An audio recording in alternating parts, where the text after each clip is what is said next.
You are listening to the Fringe Radio Network. FringeRadioNetwork.com.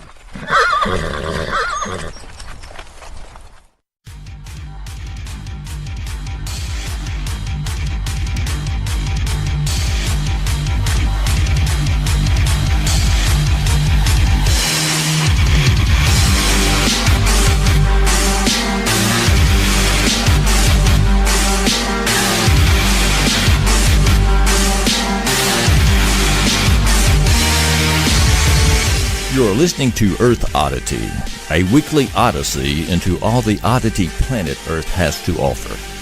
And now, serving it up are Christopher Tiny Sullivan and John Long. Welcome back to Earth Oddity, your weekly odyssey with John Long and this other guy, Christopher Tiny Sullivan, whatever his name is. And today we're going to be going over many hot topic subjects. Now, on to them. Okay. Thank you so much, Mr. Hudson Long. You're welcome. Thank you. We had a guest intro today. He's been asking for a while to be on the podcast, so we made a wish happen. It was your make-a-wish. That was your one make-a-wish.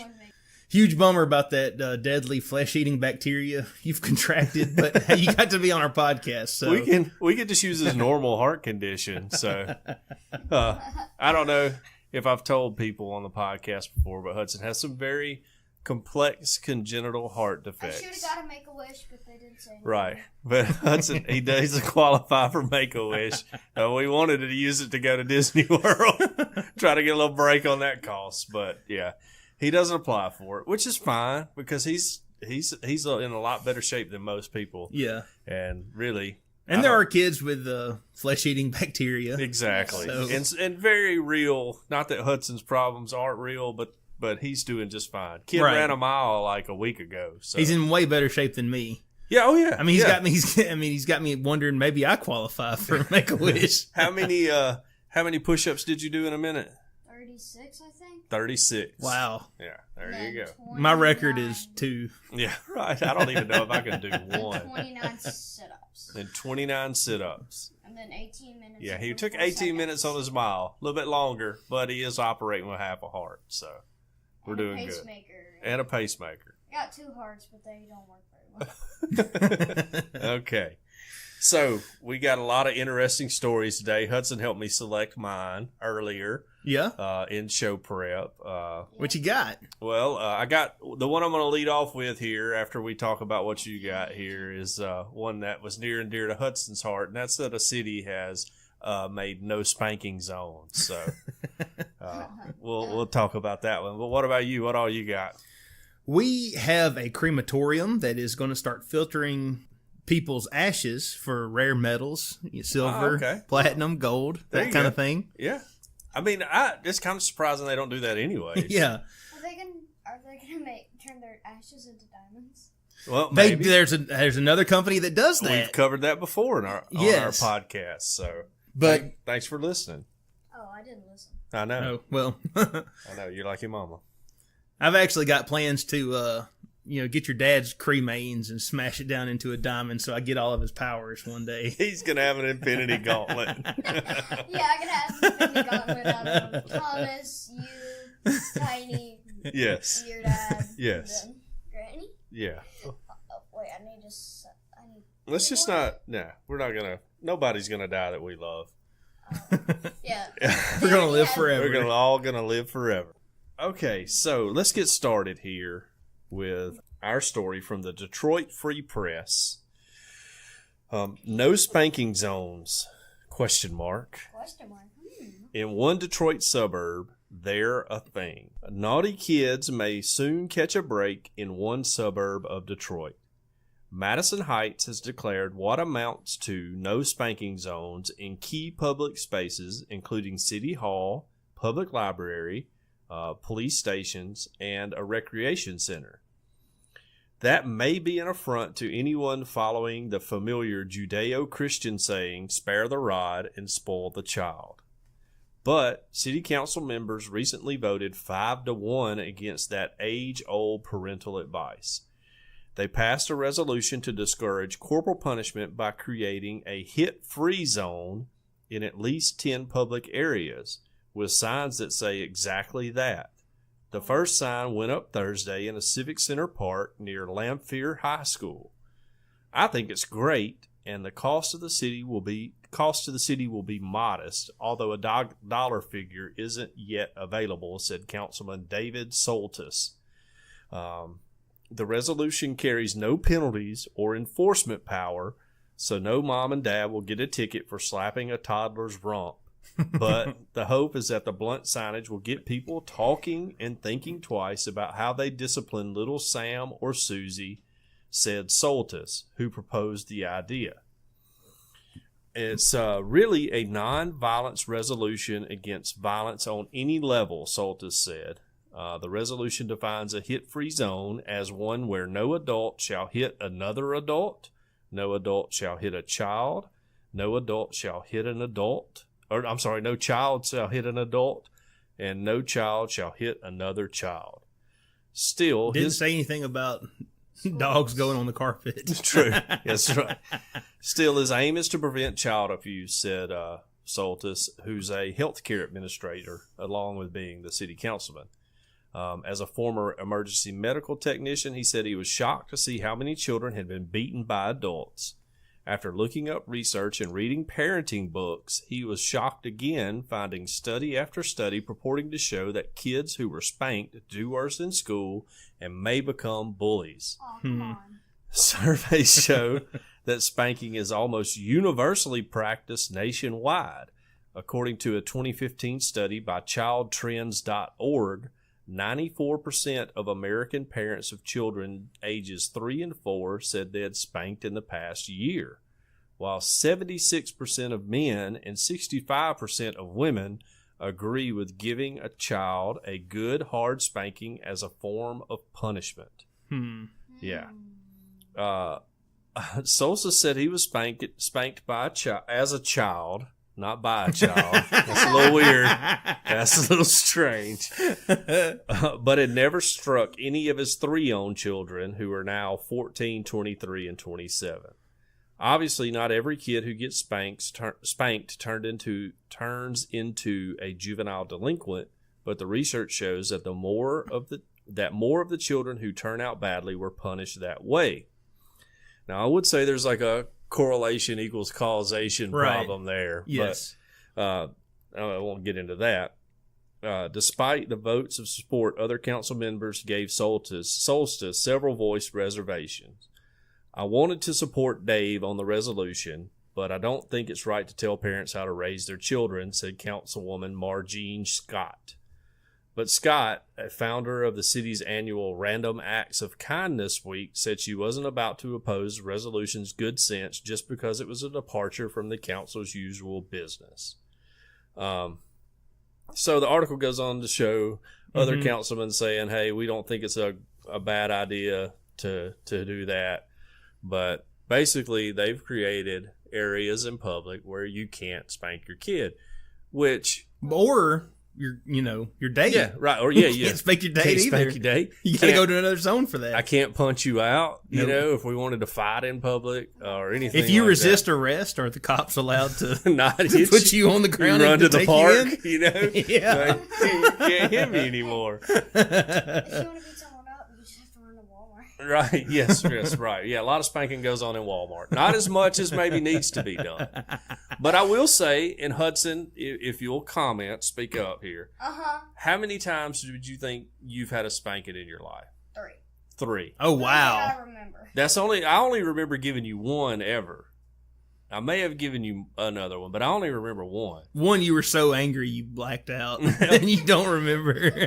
He didn't even really deserve that one. Do you remember the one I'm talking about, where we sent that money, and part of it was your lunch money, and part of it was your book fair money, and there was like a mix-up, and you wouldn't admit to something, but then it turned out what again? that we thought you had used more of your lunch money for your book fair money. I don't even Anyways, but it was really just a big mix-up, and he just wouldn't fess up, and so he had to get spanking. But we don't. I was telling the truth. I know. I was wrong. I agree.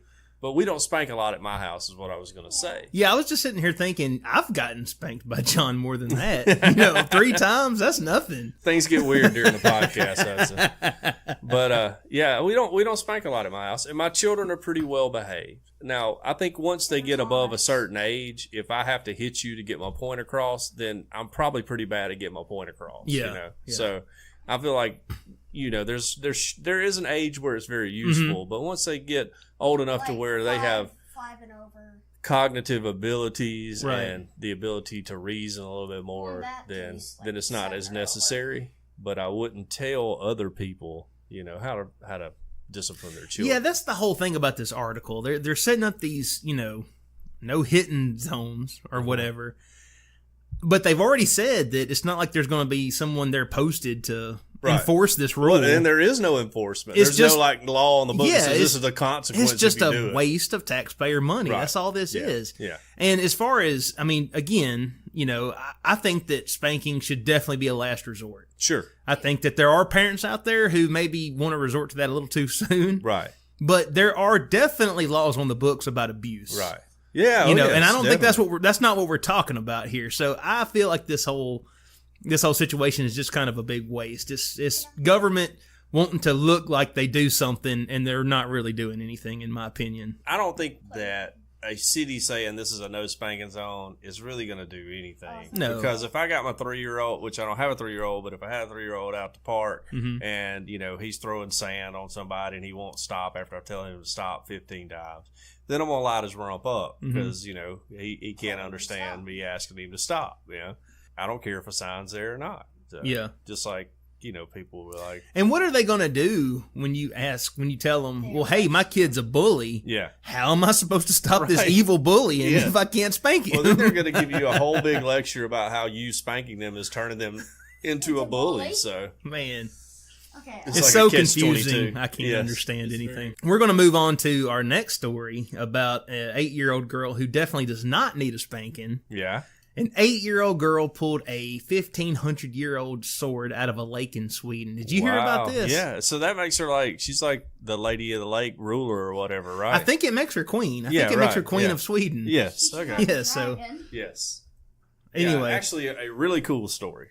An 8-year-old found a pre-Viking era sword while swimming in a lake in Sweden during the summer. Saga Vanjekek. Nailed it.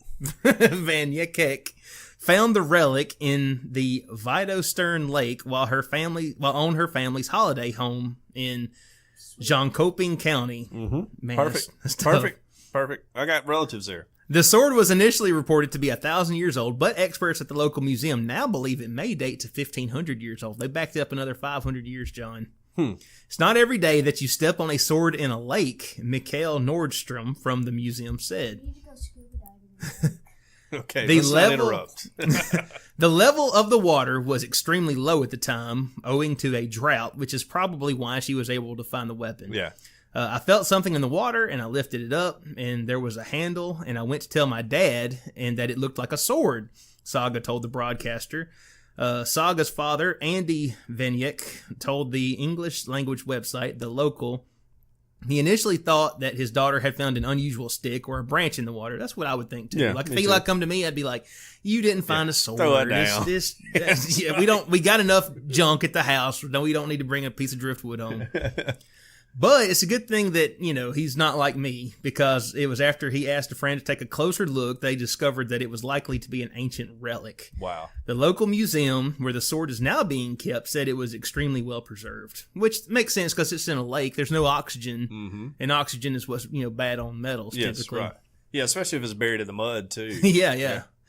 It says that the discovery led the museum and the local council to carry out further excavations at the site, finding a brooch from the 3rd century. And the Jönköping County Museum said that its investigation of the lake is unfinished, and they're hoping that upon more searching that it could yield more items. But, this just goes to show you never know. That's right. 8-year-old girl finds a sword in a lake. Right. and now she's a monarch of Sweden. So I mean, good for her. it's super cool. Yeah, yeah. I'm all into that. I love all kind of like, it's my fantasy to find like a conquistador's helmet or something somewhere in Alabama, Mm-hmm. I read a story and once. then when you put it on, you can actually hear the voice of the conquistador telling you what to There do. comes Spoosh, he says. Hey, Jean Long, I read a story once. let's get some gold, huh? It was in the newspaper of a guy down in West Alabama. I think he's like in Washington County or somewhere. Yeah. Or maybe Choctaw County, somewhere like that. And he was just a poor old guy, and he found this thing one day when he was plowing his field, and for years he had used it to stoke his fire with, and it ended up being a pike from a conquistador. Oh man! And he had just been he's just been using it to stir his fire. to turn logs over in his fire for gosh. years. He didn't even know. He just found it out in his field. And was like, piece of metal. Man, Big there's deal. no telling how many natives saw the died end of their in it. life Right, yeah. due to that pike. Well, and that's the other thing. We've been searching for Maubilla for forever in Alabama. Mm-hmm. Because that was a big battle with Chief Tuscaloosa Yes. and it was DeSoto, right? Mm-hmm. Yeah, but they never came. Not a nice guy. No, not a real nice guy. And so it's been my dream to just stumble upon, one day just out hiking in the woods. I'm like, okay, this is where it is. Yeah. Which I think is way south of here based on this, Right. what was recorded in his journeys. But that would be, to me, that would be like finding a sword in a lake. Is it not at DeSoto Caverns? No, it's not. It's not at DeSoto Caverns, which is a really cool place, though. It is by a the cool way. place. I mean, a really awesome place. I mean, not to do a whole tourist commercial for Alabama, but we got some really cool spots here, Yeah. I have to say, we're like the third most biodiverse state in the union, followed behind like California, maybe not California, Hawaii, I know is number one. I can't remember number two, maybe Louisiana. Oh, wow. And then there's us. Then we have a lot of trees, so. No, we got a ton of trees. Bunch of trees in Alabama. Yeah, they aren't cutting down any Yeah. trees. You ever that's another, I don't want to get too far off the point here, but you ever when you're out hiking in the woods and it's like really grown up and you're like, man, this is like what conquistadors are having to go through, and like chop their way through, and they're wearing armor and they got like I'm all their always stuff. wondering if I'm going to find a body, Yeah, but I true, never do, and that's a good thing. You're your But I'm chances always of like, I'm going to finding- stumble Yeah. upon a victim here. You're either going to, if you're out in like really deep woods in Alabama, you're either going to find a dead body or a meth lab, or maybe both. Or maybe both. Yeah, either Or you one. can find a dead meth person. A dead meth head. Yes. Right. Yes. I like it. Okay, so What else we speaking got? of the deep south, let's move on to our friends to the south. Florida. All right, so we should just have like a Florida segment on every show. Yeah. Just about. There's a lot of weird stuff happens in Florida. And yes, the Florida Gators and LSU are playing football right now. At the time we're recording. At the time of recording, LSU is leading 19-14. Quarter, 11-14. Yes, thank you, Hudson. So this comes from the Orlando Sentinel. Florida store owner, don't warm urine in my microwave. So before we get into the article, do you have any idea why anyone would want to warm urine? Have you read the article? I actually looked into Okay. this before we come on the show, so Okay. I'm going to hold my comments All right, for the yeah, end of because the I already article. know. I mean, Yes. I know. I think Yes. I know why. Okay, well, Hudson. He was trying to get all the toxin out so he could make his own water without paying for it. Okay. All right. Okay. No, but All right. I get what you're going with there, Bear Grylls. Okay. So, a Florida gas station owner has placed a sign in his store asking customers not to warm urine in the microwave. Paru Patel said he's tired of people walking into his BP gas station and on-the-fly convenience store in Jacksonville to warm their containers of urine. The store is within walking distance of 2 labs, though one says it doesn't collect samples for drug tests. Patel tells the First Coast News that the people who use his microwave to warm urine walk in off the street, microwave their urine containers, then leave. Warming urine for someone who hasn't taken drugs is seen as a way to help pass a drug test. We got sick and tired of people bringing in their urine containers, Patel told the station. That's just a real problem. I mean, yeah, I would get sick and tired of that If you too. have a 7-Eleven type Yeah, convenience right. store, Especially and that's a if big problem. Yeah. Oh man. Especially if it's splatters, like a plate of spaghetti when you put it in the microwave or whatever, and you got to go in there and clean it up. Man. He says they're just random people walking in, and it's happening every day. He says a woman became aggressive a few months ago when he asked her not to warm her urine. She asked to see a sign that says it's not for that purpose, so he made one. Okay, here we go again. This is why we have signs out there. Exactly. You know? But yes, so if you didn't know, if you take a drug test, it normally has a temperature, indicator Yes. on the side of the cup.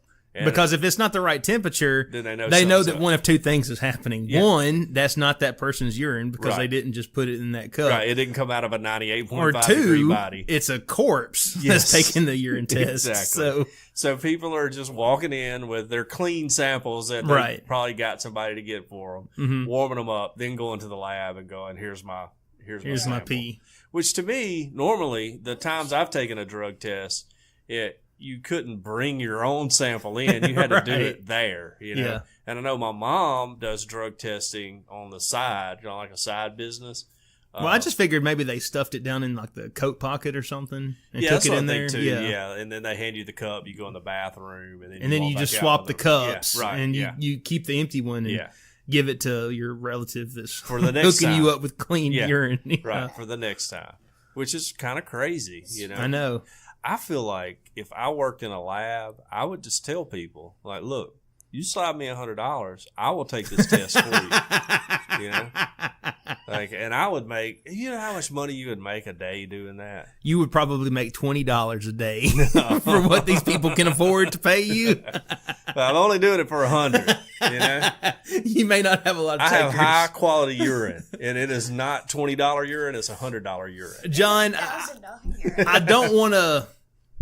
I don't want to cast dispersions on your $1 million idea here, but Yeah. something tells me you would end up with a stack of IOUs at the end of the week. Probably. But look, I'm not putting it out until the cash is in hand. you Right. know? I'm just saying. They were like a market at the lab, and everybody's like, John, you drink a lot of water all day long. What's up with that? Like, yeah, man, I'm just real thirsty all day. Real thirsty. We hadn't had a guy fail a drug test for you in a long time. Yeah, that's kind of weird. I don't know what's up with that. Yeah, I don't know what's up with that. I'm going to go out here and get in my new Mercedes and go home for lunch, guys. I'll be back in a little while. I have a question. Yes. If you go into a 7-Eleven type place and there's a sign on the microwave that says, do not heat urine in Yeah. microwave, are you going to use that microwave? Absolutely not.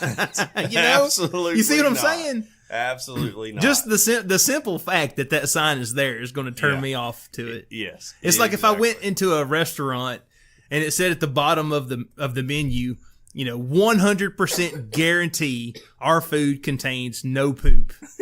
My first thought is going to be, well, why do they need to put that there? We You have a know? no poop guarantee on all dishes. And you'd be like, what? I'd be like, check please. Yeah, we're just gonna finish our drinks and then we're gonna get on out of here, guys. Yeah. Something came up. Yeah, you're right. I would not be heating up a hot dog in that microwave. No. Which I don't think I've ever used a gas station microwave in my life. That's another thing I Yeah. thought about when I was reading this article. Now, typically, if I'm in a convenience store, I'm going to get a drink. Occasionally, maybe a bag of chips or a Right. fudge round or something. Yeah, fudge round. And- Top. I love fudge rounds. Yeah, I'm not too good. I have eaten the occasional hot dog. Have to. But the hot dog is hot. It's on the right. little It's on spinny the thing. spinner. Right. Yeah. Your little taquito. So I really don't know what you use the Yeah. microwave for. You ever gotten a taquito in I there have, too? Yeah, absolutely. Me too. Yeah. Never needed to heat one up. Never. There's, Yeah, I mean, they're hot. I know There's they- a little neon sign there that says they're Yes. hot. I know they sell like hamburgers that are in the fridge. That I Yes. guess that's what you would Yeah, do that makes with, sense. But those never appeal to me. They you know? taste like cardboard. They're Yeah, terrible. Right. Yes. Yeah. Which, by the way, if anyone listening to this is ever in Selma, Alabama, the best place to eat in that town is a gas station. It's called Vassar's Mini Mart, and it is amazing. Some of the best food I've ever had. Is it worth the drive? I mean, I would think when I get excited when I have to go to Selma because I'm eating at Vassar's because it's great. I mean, it's great. They have like a whole. It's like a deli that used to be in a grocery store or whatever. You know, I mean, you know how gas station food works, but it's really good. So, and there's a gas station in Walker County that serves sushi. If you didn't know, for real. Yeah. All right. Get you some gas station sushi. You know? There's this one place here called Poke-Rito. Have you ever eat there? No, but I've seen it. In fact, Hudson and I discussed it the other night. Yeah. I have wanted to go there since they opened it. It's it's sushi burritos. Okay. Which sounds crazy. Yeah. But I don't know. I've always wanted to try it. I'm kind of adventurous. I tend to try new stuff. My wife has always, put the kibosh on anytime I've tried to go there. We did not talk about. We talked about it on the way to Scouts. I was telling you it was in that spot where there had been like 4 other restaurants before. Oh, Yeah. the sushi, faux sushi. Yeah, right. Yeah, right. Yeah, especially. But yes, that makes me skeptical because there's been a lot of, not that it's bad, Right. but usually if a restaurant opens up in a place where 4 or 5 other restaurants have went out of business, it just doesn't bode well for that restaurant. So Because they have some kind of infestation. that or they have or it's trouble just like with. a bad location. Yeah. Location matters. It's true. And if anybody knows anything about a restaurant failing, it would be me. So, yeah, I think that's it. Yeah. And the faux place that's over here in front of our house, like there's been like 10 restaurants in that spot. Oh, what is it now? Like it's a faux. 16 chopsticks or something? Yeah, it's faux. Oh, faux. Yeah, faux. I didn't know that. Yeah. Faux. I'm not. I thought it was 16 chopsticks. Yeah, but it's like a faux and sushi restaurant. Okay, I got you. And I'm not up on faux. I don't. Okay, hold on a second. I know it's a number that comes after 3. Are you are you telling me pho is a type of food or pho is the name of the No, restaurant? pho is the type of food that 16 chopsticks serves. Okay, I have never heard of pho. With 16 chopsticks and Pokerito both owe us advertising money now. So if you guys want to go ahead and send that check over, that'd be great. But yeah, it's it doesn't look like it's going to fare well. Wait, we just Right. dissed Yeah. them, though. Yeah. Did we diss them? I've never eat there. Yeah, I've never eaten there either. Right. I'm not. I mean, I like Chinese buffet, and that's about it. I love I'm not Chinese even big. food. I'm not even big on sushi. Oh, really? Yeah. I mean, to me, it's just like I not like enough it. bang for my buck. you Well, know? now that's true. Yeah. I agree with you Right. there. The only sushi I like is the microwave sushi. I feel If like you if you can- rolled up rice and Yeah. just let me dip it in wasabi and soy sauce, Right. I would probably enjoy that just as much. Well, I do consider Swiss cake rolls to be a type of sushi. If you've ever That's had a right. Swiss cake roll. Absolutely. So- Have I ever? Yeah. Get out. we Have call I it- ever had a Swiss cake roll? What do Who we you call? think you're talking to? Do you know what we call them, Hudson? Monkey turds. Those Swiss cake rolls we eat at the house. They're delicious. We just finished up a box. Cosmic brownie? No, No, not Cosmic that's brownies. totally Get different. out of here with that trash. Fudge rounds? I don't even like Cosmic brownies. I'll eat them, but I don't enjoy them. Not fudge rounds. Cosmic rounds? They're this long. They have 2 in a pack. They're chocolate, and they have cream inside of them. Oh, yeah. Monkey turds. Monkey butt. Monkey butt. Okay. All right. Anyways, we've gotten bringing Hudson to the podcast has gotten us all out of our whack. So I hope other people enjoy it as much as I am. Okay. So I believe it's your turn. All right. The next story we're going to talk about, hundreds of people have died taking selfies, study says. Mm-hmm. A study on deaths resulting from selfies is recommending that we set up, get this, selfie-free zones. Okay. All right. I actually can get on board with this. I'm more on board with this than the no spanking zones. I would like to say this. Can we get the selfie-free zones to overlap with the... No spanking zones? Or how about if we have zones for spanking, they also need to be selfie-free zones. No cameras. Yes, right. Okay. All right. A new study has found more than 250 people have died in pursuit of a perfect selfie. And my first thought when I saw 250 people was that 250 people in a year or since we've had, camera phones or what the deal is? Because it doesn't Right. sound like, worldwide, it doesn't sound like a lot. The study published by the Journal of Family Medicine and Primary Care, and it was republished at the National Library of Medicine in the States, looks into how many of us are social media obsessed plebs are dying for the gram. I'm assuming that's Instagram. Yeah, Sure. Yeah, that's what all the cool kids call it. Led by Dr. Agam Bansal at the India Institute of Medical Sciences, the study analyzed news articles from October 2011 to November 2017 and found there have been 259 reported deaths, dubbed selficides in one part of the article, resulting from that never-ending thirst for Instagram likes. Some of the deaths have been relatively high profile. In Canada, while we don't know if it was for a selfie, 3 social media influencers were killed this year after falling into a river and being swept over a waterfall. We might have actually talked about that on the show. Maybe we did. I remember the story. I remember I read it, even if we didn't talk about it on here. Which, I mean, not to get off the subject because you need to finish your article, but if anyone is a social media influencer, I mean, I think that's like the lamest, Yeah. But I'm sure you can make a lot of money doing it because it's just people who are really popular on Instagram or whatever, and folks pay them to promote their products. In May of this year, a man in India was mauled to death by a bear while trying to get a selfie. Wow. I remember that too. Yeah, there have been several stories of people falling just after they've taken the selfies, leaving only ghostly photos of them seconds before their demise. Which I remember watching a YouTube video, like, top 20 pictures right before someone's death. Wow. Yeah? Yeah. Huh. Right before disaster. Sometimes my YouTube feed can get a little dark. Get a little weird. At times. I got you. Anyway, the study makes it clear that this isn't a small problem, and there are almost certainly more people out there who died taking selfies than the 259 they reported on. So, Sure. I guess if you die taking a selfie, your family probably don't want to, put that out. Yeah, right. You don't want to be like, hey, Uncle Jim's an idiot. Exactly. Yeah. This is just the tip of the iceberg, reads many parts of the study. Many cases are not reported, which makes sense. Sure. In regards to those 259, the researchers broke down the geography of the deaths and found that the highest number of incidents and selfie deaths were in India, followed by Russia, the United States, and Pakistan. The average age of those getting killed was unsurprisingly pretty young at 22.94 years. So that's pretty specific. So almost 23. Almost 23. Almost. How does Russia have more selfie deaths than us? Well, I think one thing is Russia is just a huge area, so there's just more people there to die. And they do a lot of drinking. They do. Yeah, a whole lot of drinking. Yes. Not us, though.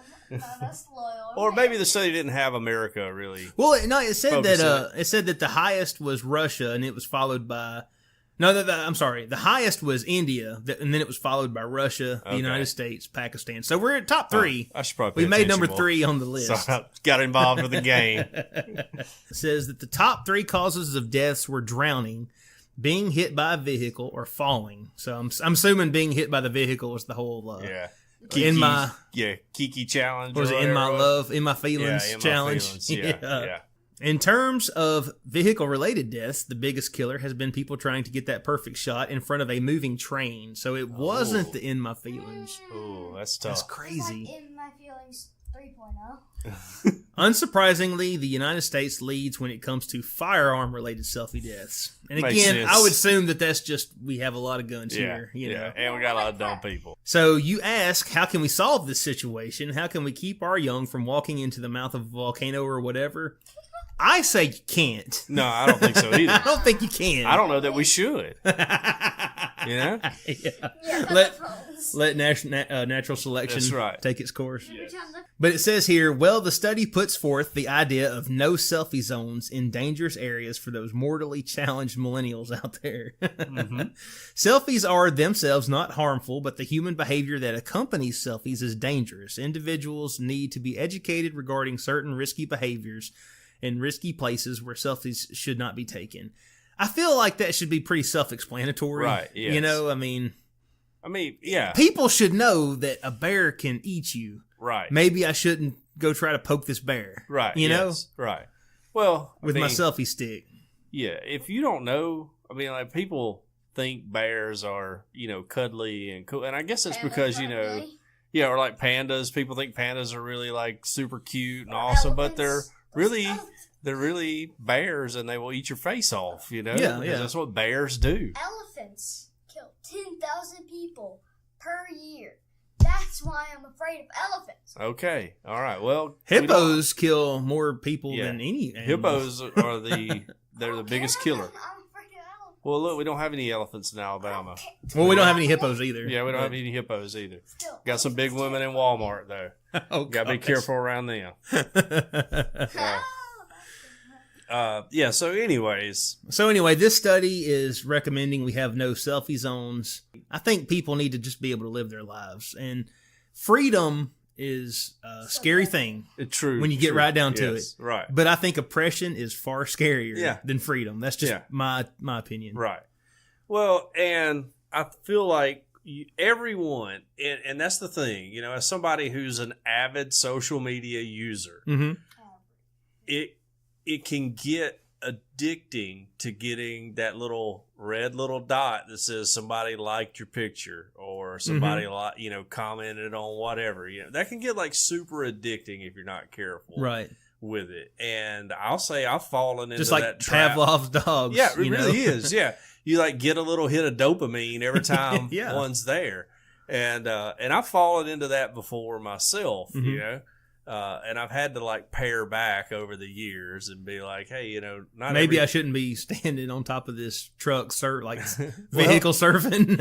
It really wasn't. I'm not a big selfie guy. Right. I do, if you find my Instagram, have a mirror selfie series that I've continually do over time. I haven't put one up in a while, but they're all like really goofy looking. Yeah, so yeah. It's just not me looking in a mirror and taking my picture because I don't really care what I look And like. doing duck lips. Yeah, right. Yeah. It's like, because, in the furniture business, you get a lot of weird mirrors. And so they'll like make your face look like they're all halfway. Oh, that's like- cool. And so I'll take pictures like that. They're more abstract. I was thinking of the ones that you see where the girl's standing in front of the mirror and holding up her phone. Yes, right. Yeah. And that's going on her Tinder profile. Right. Yes. Not really like that. Yeah. My Tinder profile has way better pictures. I'm kidding, Hudson. Don't tell Mom that. All right. she's gonna tell right. She doesn't. Mom don't care anyway. She don't listen to this. She doesn't listen to this anyways. All right. But yeah, so it's very addictive. And I feel like that people fall into that trap. So they're like, man, I need to get the best selfie I can get because more people are going to like it. Like, here I am right in front of this bear, or here I am, standing in front of this moving train. I'm gonna run That's- across the football Yeah, field. and then they end up dying. But then, is that such a bad thing? Like, do we need to weed those people out, or let them weed themselves out, anyways? I don't know. Really, I'm being facetious. We don't want anybody to die. Yeah, we don't want anyone to die, but we shouldn't have to put up no selfie zones Exactly. because it's dumb. Yeah. We just Yeah. we just shouldn't have to do it. It's like having to put a sign on the microwave saying "Don't warm up your right. It's just one of those things you It's shouldn't just have one of to those do. things that Yeah. I guess that's what we've Yeah. gotten to. You should, But know, you shouldn't have Yeah. to do that. You because should it's know to dumb. stay off the tracks when a train's coming. Yes. Like that's pretty much common sense because it takes a train a mile to stop. It's those It's things- not stopping for you. No, and it is not. You won't even affect it at all. Like No. you may. You're a lot bigger than me. You may dent the fender on it or whatever, but I would. But it still ain't stopping. No, it ain't stopping. No. May just slow down a little bit. All right, so moving on to our next story here. Hold on a second, real quick. Oh yeah, We're going to give Hudson Long a free plug on Earth Oddity for his social media. for his social media. Follow me on Hudson_long_unofficial. Repeat. Hudson_long_unofficial. All right, that'll be $20. You can Yeah. pay me back Thank in you. installments. Now you owe us advertising money. Hudson's got it, man. That's how you make money in podcasts. That's right. You Hudson give has, shout-outs. I think, every dollar he's ever earned in his life saved. This kid doesn't spend wow. money. He's yeah. That's right. Thomas did talk to me about a bunch of stuff they never used really. It's so strong enough.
Okay, All right, no more hitting the table. Yeah, no more hitting the table. That was actually me. My fault. Oh.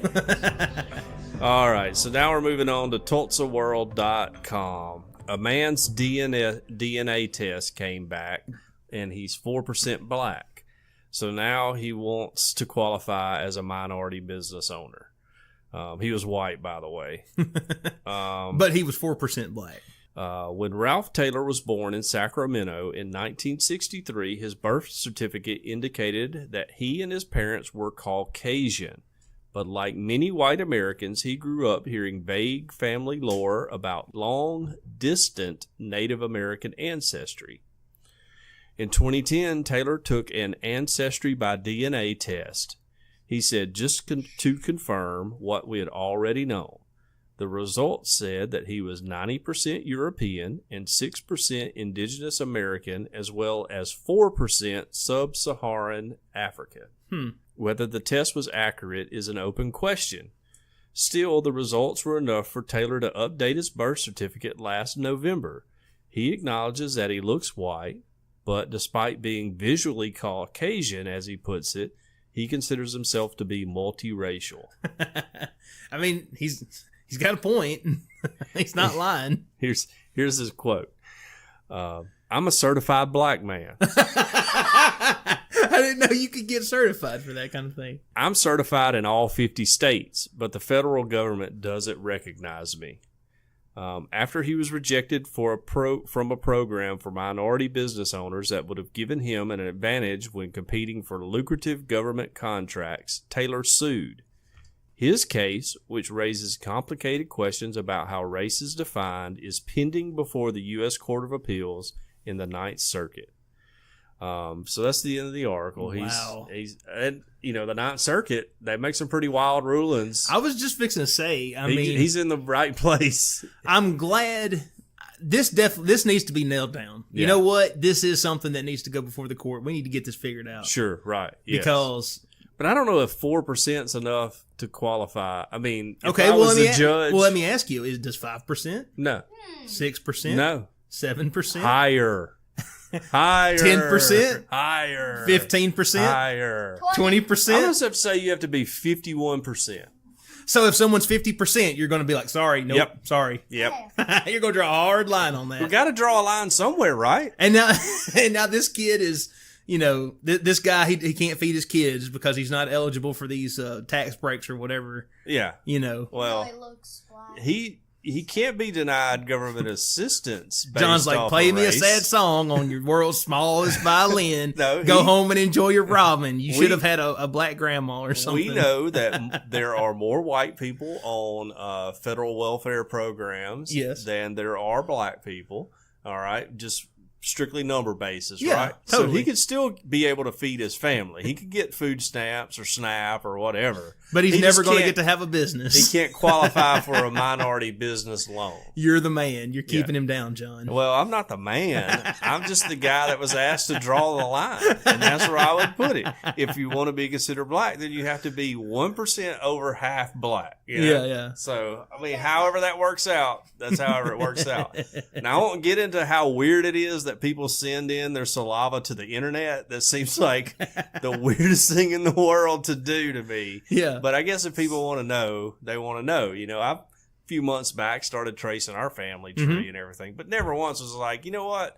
I want to send in my saliva to some Mormons. stranger on the internet and let them tell me what I am. Well, there was a story earlier this year, and we didn't talk about it on the show because it was, even though it was odd, it was also kind of dark. Yeah. But the Golden State Killer, a.k.a. the East Area Rapist, Yes. a.k.a. the original Night Stalker, they recently caught him. Oh, yes. And they caught him because his granddaughter sent in a DNA ancestry wow. test kit. Yeah. And then they linked it to his crimes back in the 70s. That's So how now they caught you know him. why I'm not sending mine in. Because you don't I don't wanna want be- to rat out any of the bad people in your family. I got a lot of outlaws in my family. I don't want to out them. Yeah. Blood's thicker than saliva. But yeah, I don't know. I think this dude is really trying to game the system. Yeah. That's why I would say I don't think he's He probably is. I agree with you. right. But man, I don't even know if I want to say this. This is going to be highly unpopular, but it's just a question. Yeah. Does he have more right to qualify for these programs and be considered a minority business owner than a man using a woman's restroom? Yeah, I don't know. You see what I'm saying? Yeah, I know. We got to. Because he does have DNA. That's true. You know? That's true. And I don't want to, for one thing, when this whole issue was, big, was it last year, a year before? Yeah, I think it was like a couple years My ago. first thought was, I've never been in a public restroom where there was somebody there checking and Right. enforcing that sign anyway. Right, yes. So I don't know why it was such a big deal. Right. But anyone who wants to assault somebody, we don't have police officers monitoring public restrooms anyway. Right. But I don't know. It's just a thought. Yeah. He does have 4%, DNA. That's true. He Yeah. does. I mean, he does. I mean, there is a whole chromosome thing we got to get over on the other side of that argument that Yeah. you bring up. So, Or what if this man just wants to identify, I mean, as I a don't know. minority business owner? I Are we don't going know. to take that away from him? I mean, how does all that work? I don't know. I'm glad it's going to court because Yeah. we need to figure it Let's out. get it figured out. Somebody smarter than me, Right. which should be obvious to anyone out there in the listening audience. There's We need someone smarter than me to figure this out. Right. But I mean, I mean, I don't know. And I don't know how reliable those like my ancestry DNA test.com / whatever. Yeah. I don't know how accurate 23andMe. those things are. Yeah. 23andMe. I read an article once that said that, one of them was actually putting like 1%, sub-Saharan DNA, Mhm. saying you were 1% sub-Saharan DNA, whether it was there or not, just to Right. kind of, because that's where the cradle of civilization's from anyways. So because that's what we believe scientifically, that we got to put you there some right. way or another? Something like that. It was something like that. I guess just to mess with rednecks' heads or something. I don't know. Just to give your preacher something to rail about on Sunday I mornings. guess so. Yeah, I guess so. Yeah, that's kind of wild. Anyways. Oh, man. I don't think he's going to win his case. That's just all Probably I'm gonna not. say. Right. But- and he better be glad I'm not the judge because he would have no shot. How do you know you're not the jury?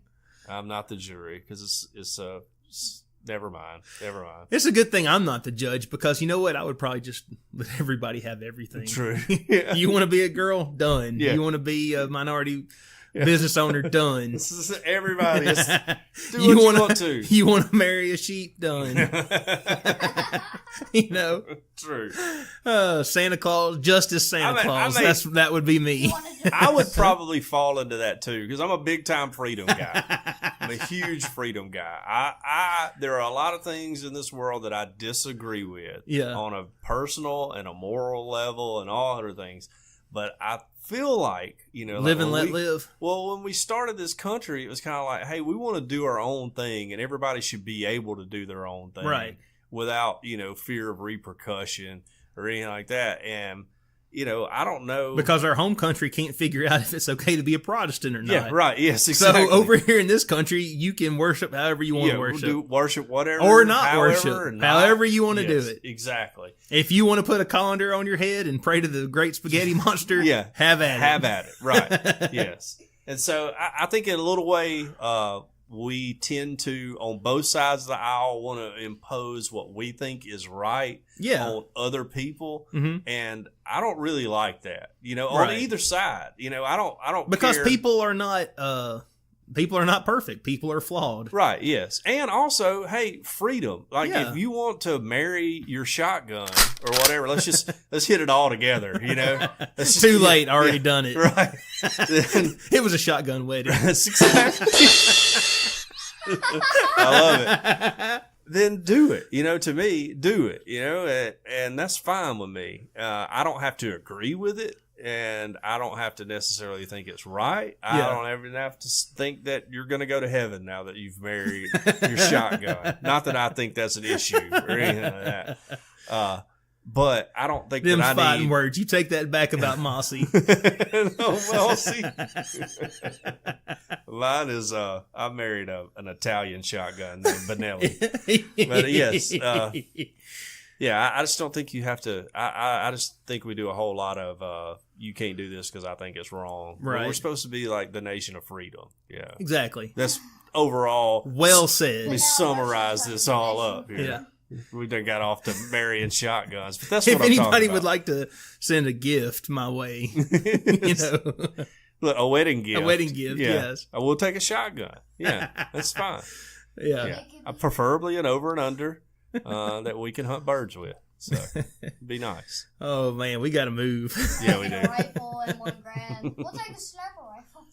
All right. Swiss crematorium uses people's ashes to make gold, silver, and platinum nuggets and sells them to recycling firms for profit. Okay. Here All we right. go. This comes from the Daily Mail. Says the largest crematorium in Switzerland has started selling precious metal nuggets that have been extracted from cremated bodies. Nordheim Crematorium has installed technology that filters gold, silver, and platinum from the ashes of, people, clients. Yeah. 6,000 people are cremated at this facility every year, and a third of these are said to be opting for the innovative use of their ashes. Cremation fires reach temperatures up to 700 degrees Kelvin, or 1,292 degrees It's really Fahrenheit. hot. Yeah. And the heavy metals are the only materials to survive the immense heat. The crematorium has now installed special filtration units that extracts the gold, silver, and platinum from the ashes. These valuable remnants of a human body are then sold to recycling firms for profit. Profits of this endeavor are currently being diverted to state coffers. And are expected to earn the city of Zurich 100,000 Swiss francs every year. Okay. So what do you think about that? I mean, I don't know about how to go into the government or whatever. that's what I'm against. Yeah. That's what bugs me. But I'm kind of surprised this hadn't been going on for a while. Yeah, You that's know? true. That's Like, true. It seems like that would be one of the first things you do. you I mean, know? we filter coffee. Yeah, exactly. Or like, we We know. filter oil and fryers. First of Why do we all- not filter people? They may do this, but I would think before you're going to burn somebody up, you're like, see if he's got any gold caps on his teeth or something, and go ahead and get them out of there, Yeah. or whatever. If But I ran a funeral parlor, absolutely I would do that. Yeah, absolutely. Gold's like $1,700 an ounce. Of course I would. But yeah. So, but I feel like it's probably good business sense to do that. It says here that some people have claimed that the families of the deceased should receive the financial benefit from the valuable metals. Possibly. But for now, they're set to go to the state. So Yeah. I disagree. I think that the families should Right. absolutely get any financial benefit from this person. Yeah. Right. I'm all for paying, less taxes. That's Yes, just true. That's just how I feel. That's the Yeah. libertarian in me. Yes. Yeah. No problem with not paying taxes. Says that the program is not compulsory and people can opt out of it at any time. But Mm-hmm. a third of the people who were cremated in September decided to go ahead with the program. Well, They should at least give them a tax break. yeah, that's what I would think too. You get a credit or something, but I wonder how much they get. I don't know if you read it or not. Well, hold on. Here it comes. Okay. It has made 40,000 Swiss francs a year by recycling the precious metals, according to a report in the Swiss Daily Blick, which that is 31,000 euros. Well, I don't know. what It's the conversion nothing to rate is. sneeze at. No, it's, right. it's money. I It's just wonder what the valuable. average cost per body is. Like if I'm worth $100 in metals or whatever. Probably not, but Yeah. here's the thing: once you cremate, several 100,000 people, Sure, right. that comes up. It adds up. That's what I'd say. I don't know if the cost is Mm-hmm. so negligible per body that it's not worth giving anything to the person. Well, you know what I think we should do? What's that? I think this is a perfect business venture for us, Mm-hmm. where we set up like a Coinstar-esque kiosk where people can bring their relatives' ashes and just filter it for themselves. Yes, that's a great idea. And we take a tiny portion There you go. that we like spend 10% or whatever. yeah. Then that goes back to fund us for powering the machines and setting them up and Mm-hmm. Yeah. research and development, and that way people get to keep the value of their long lost loved ones Yes. for themselves instead of it go to It's not again a bad idea. studying the effects of smoking on dogs. If you've had your grandfather sitting up on the mantle for 40 years and you don't know what to do with him, bring him on down to Take him to the Death Star. Take, I don't know what we call it. take him to the mall for the first time in 40 years and give him a trip through our special filtration right. machine. That's not a bad idea. I kind of am getting on board with that. Yes. So let's move on here to my last story. It's basically an Indiana Jones story. This comes from theguardian.com, and it's out of our favorite state, the Florida of the West. We like to call it Oregon. FBI agent dodges killer hot tub, but is shot by booby-trapped wheelchair. Oh, no. A man has been charged with assault on a federal officer after an FBI agent sent to a property in Oregon was shot from a booby-trapped wheelchair. Now, it's unclear if they were questioning a Kavanaugh assault victim in this. The article doesn't state that. Law enforcement officers responded to the home in the small town of Williams in September at the request of a real estate lawyer tasked with selling the property. A criminal complaint filed in the U.S. District Court in Medford said officers found traps throughout the property, including spike strips and a circular hot tub turned on its side and rigged to roll over anyone who tripped a tripwire. Dang.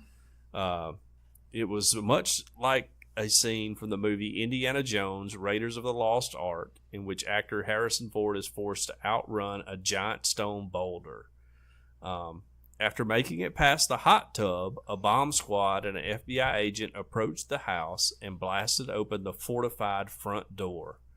Inside the home, a wheelchair fitted with a fishing line, shotgun ammunition, and other items triggered the explosion that wounded the agent, according to court documents.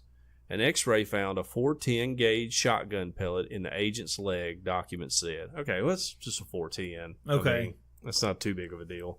That's still terrible, though, that he got shot. Yeah. Oh, yeah. No. Last time I checked, booby traps are highly illegal. Yes. Way illegal. Way illegal. Yes. Because they injure and kill and maim indiscriminately. Yes. They got. Authorities said the makeshift weapons were created by 66-year-old Gregory Rodvelt, who was forced to forfeit his property as part of an elder abuse case involving his mother.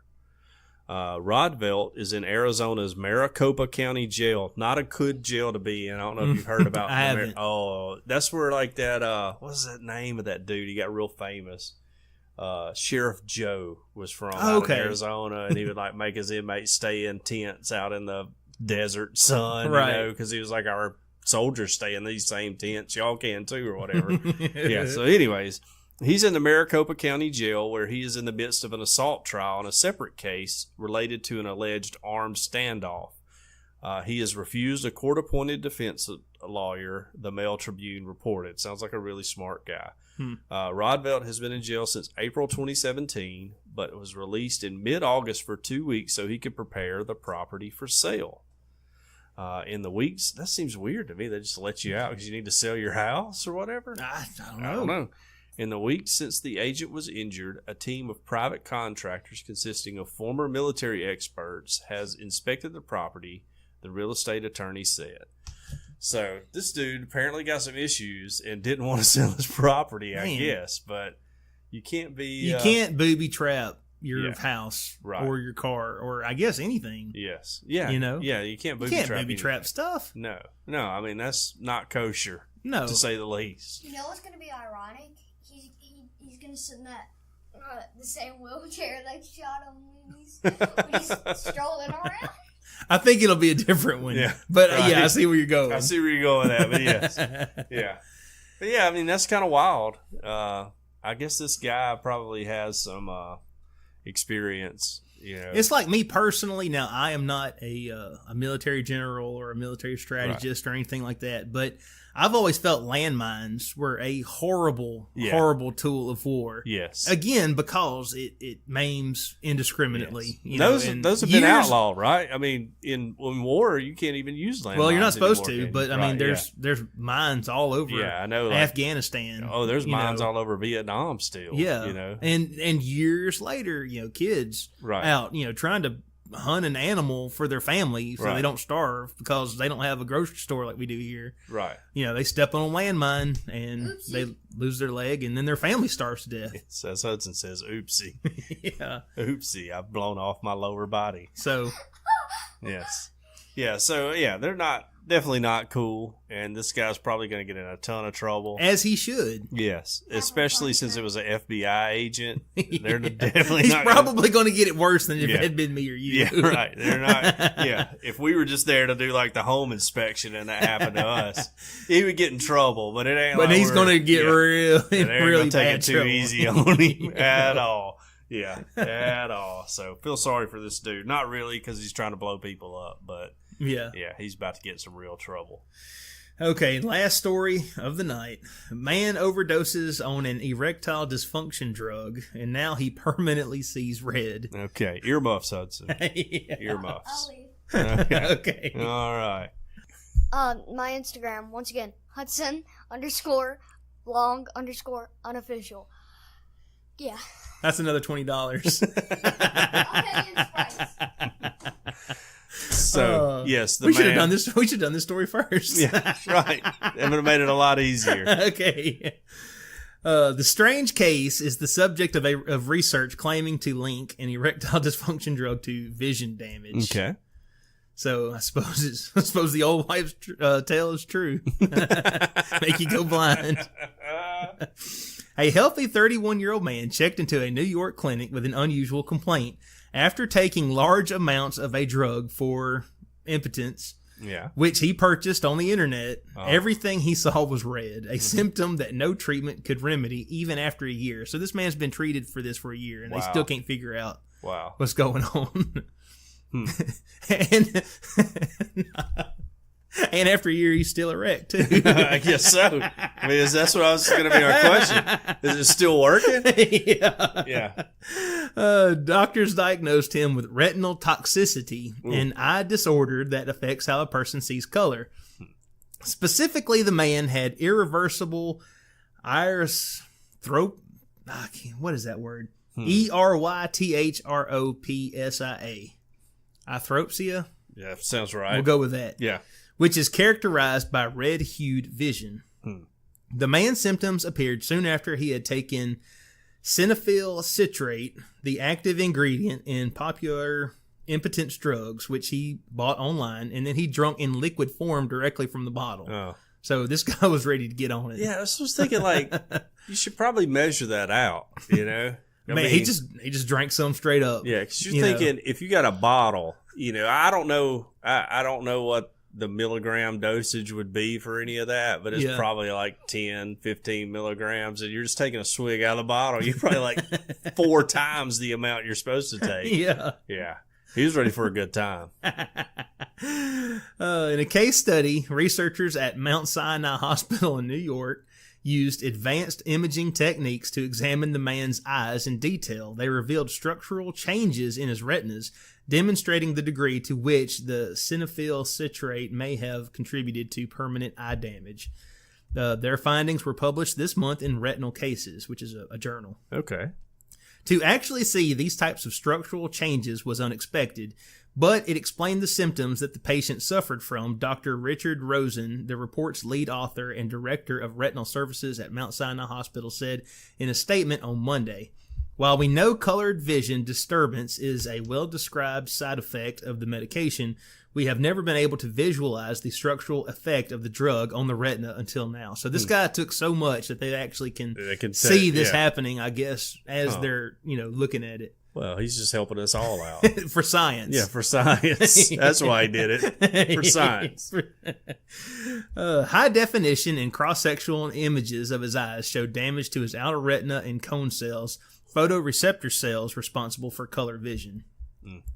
The pharmaceutical company Pfizer, which sells Viagra, which is a popular pill for the treatment, and it also contains this sildenafil citrate as an active ingredient. It was quick to distance itself from the case, which I saw that coming a mile away. Of course. Pfizer is aware of media reports incorrectly citing Viagra as the medicine linked to a case report issued by Mount Sinai Hospital, a Pfizer spokesperson told Motherboard in a statement. According to the hospital statement, the individual actually purchased liquid cinephyl online with no indication whether a prescription was provided, and then ingested an unspecified dose. His dosage was a swig. Yeah, right. They added, it's important to note that no regular body has approved liquid sildenafil citrate to treat impotence. Right. So they're basically saying here, he purchased this liquid. Right. Nobody has even said that it's safe to take it in pure liquid form. Right. And we don't know how much he take. So, you know. Yeah, don't blame us. So it's safe to take our pills. Yeah. Because our pills have been through the. Well, I which mean, something tells me even if it's not safe, people are still going to be taking them. I may have missed it, or maybe you hadn't got there, but does it say where he ordered that from? It's like a quote, like a the internet. Is there like a website link or anything in that article you could forward over to me? No, just for research. Just for research. Yeah, just want to see what it's all about. Yeah. It says that there was another case of long-term retinal toxicity that was reported, but this person, his vision returned to normal within a year. Okay. So, well, but so far this guy, his vision hasn't come back yet. Well, I don't know if I've said this on the store or on the podcast before, but I'm anti-erectile dysfunction drugs. Oh yeah? Oh yeah. Yeah, big time. Big time. All right, and I'm going to tell you why, okay? It's because you can't deal with the visual image. No.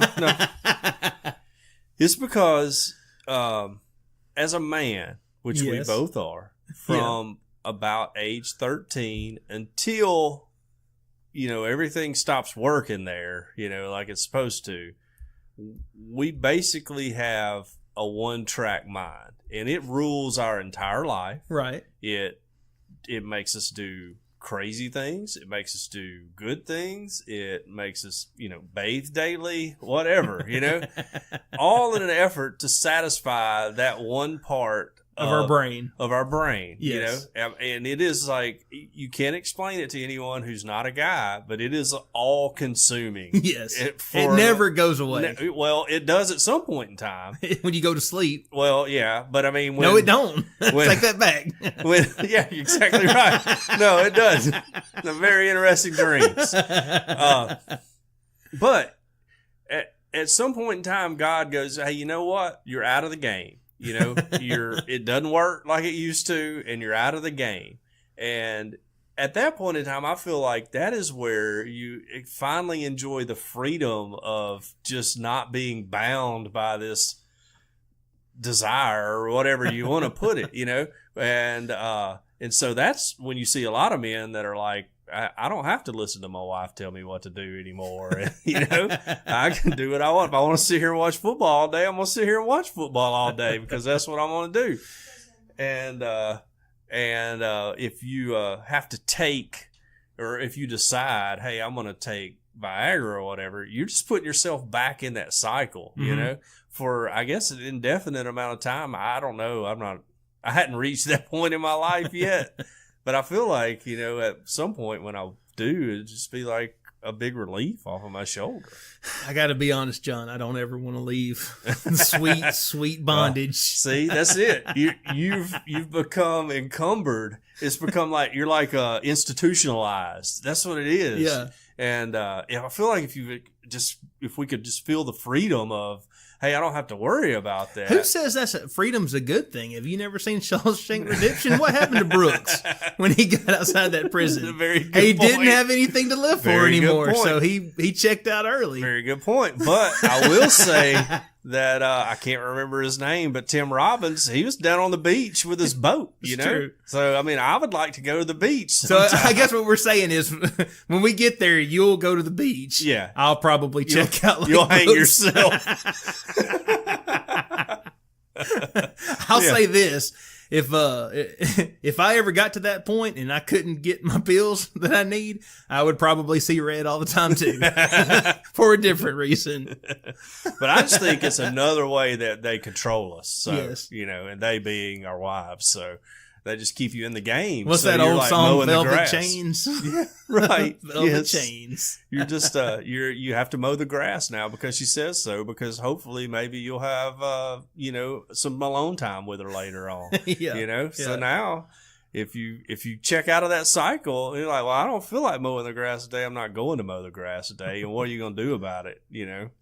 And there's nothing. Like, okay, all right. So I'm just saying, I'm anti. I just feel like we need to let nature take its course. Gotcha. And don't mess with it. All right. It ain't like a blood pressure problem. Well, I guess it could possibly It is consider a blood pressure It is problem. literally It's a not blood like- pressure problem. But I'm saying it's not like like I got to take a cholesterol pill so I'll live Gotcha, longer or anything gotcha. like that. You know, like when God decides your time's up, then just let it be your time. It's being up. You know, that's all I'm saying. You And know? I say, So apparently my wife thinks she's God. You know? and I will say from my perspective, send me those links to this non-pharmacy source site Right. that we read about in the article here, because I may need to check them out later. Also, you know, and I tried this once just because I was like goofing off. I had a doctor. He's since left town. I don't go to the doctor that often. And he was like, you know, did my normal checkup or whatever. And he was like, you got any other issues you need to talk about? And I was like, yeah, you know, what do I need to do to get some of those, you know, pills or whatever? And he was like, well, do you need them? And I You're was not like, taking your own advice. well, I was just like curious, like what the process was. Yeah. And he was like, do you need them? And I was like, well, no, not really. He's like, well, then I can't give them to you. And I was like, well, like, what kind of tests do y'all do for that kind of stuff? And he's like, well, really, we just kind of do some blood pressure work, some blood work and all that. And I was like, okay, all right. Well, I didn't know if you had to, you know, like give a sample or something, you know. I was about to say, you know, those commercials talk about free samples. How about you hook me up with some of those? Yeah, right. But no, I wouldn't do that. That would, you know, my wife wouldn't be, she wouldn't know what to do. It'd freak her out. Anyway, I couldn't do that to her. I'm not going to repeat it here, but there is a great Ron White bit about this very thing that I would recommend anyone go out there and look up. Ron White's super funny. I mean, he's a great comedian. Yes. Super great comedian. Anyways, don't take a lot of Viagra. Yes. That's my advice.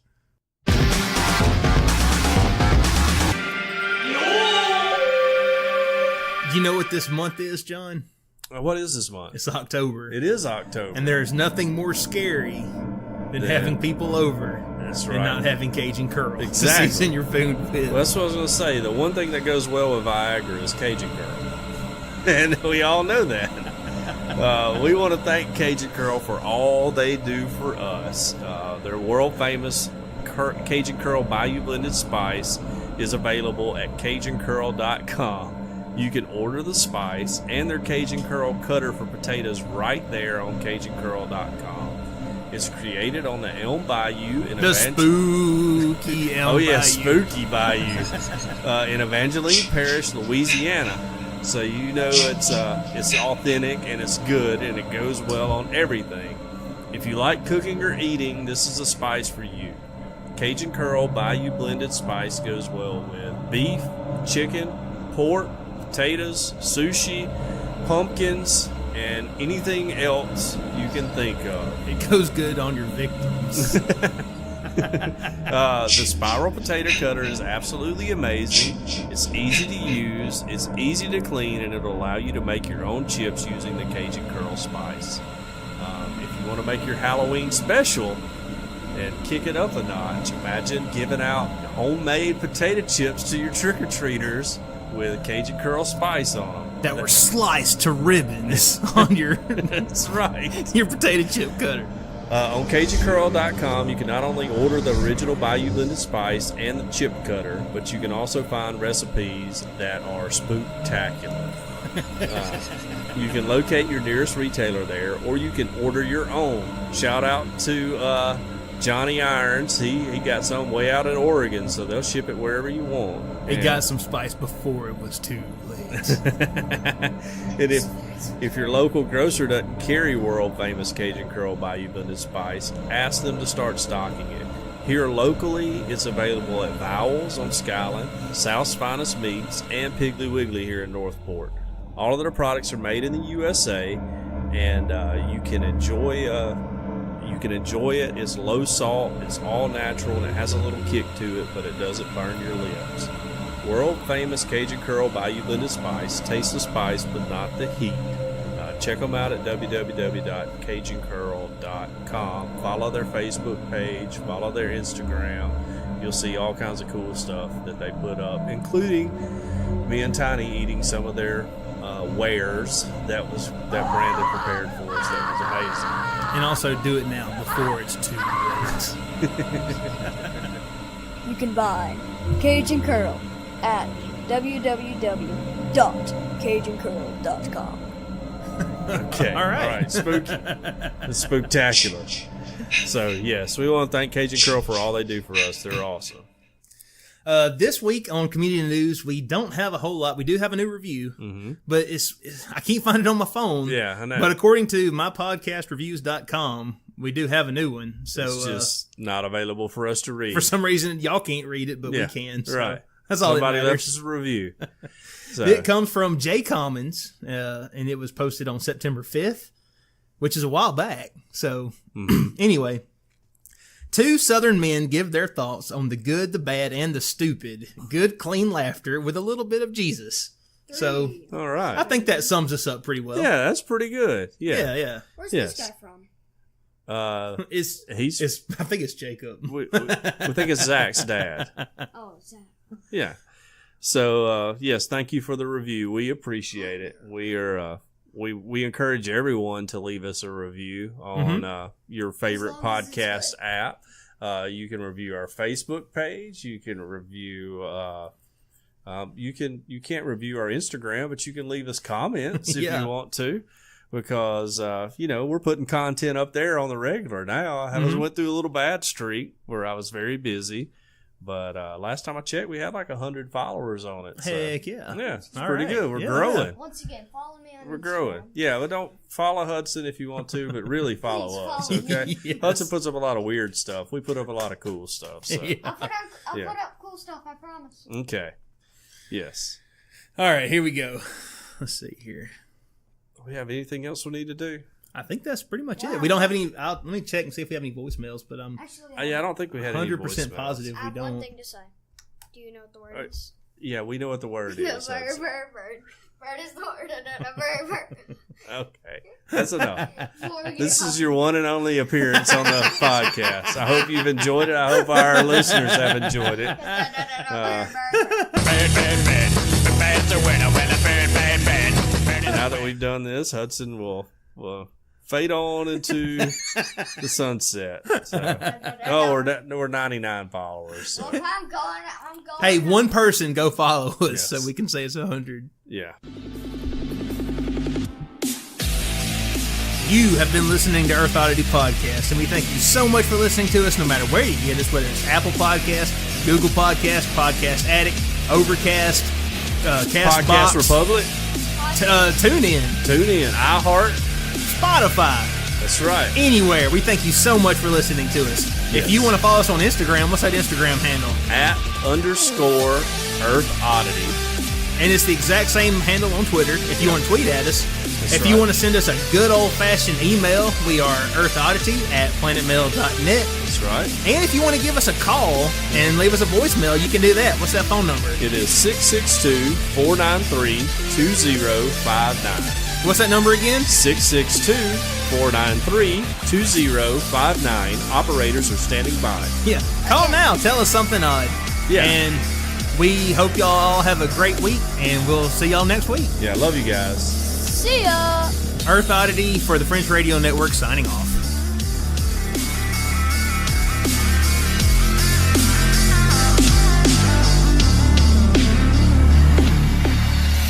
Hey, the show's over. Why you're still listening?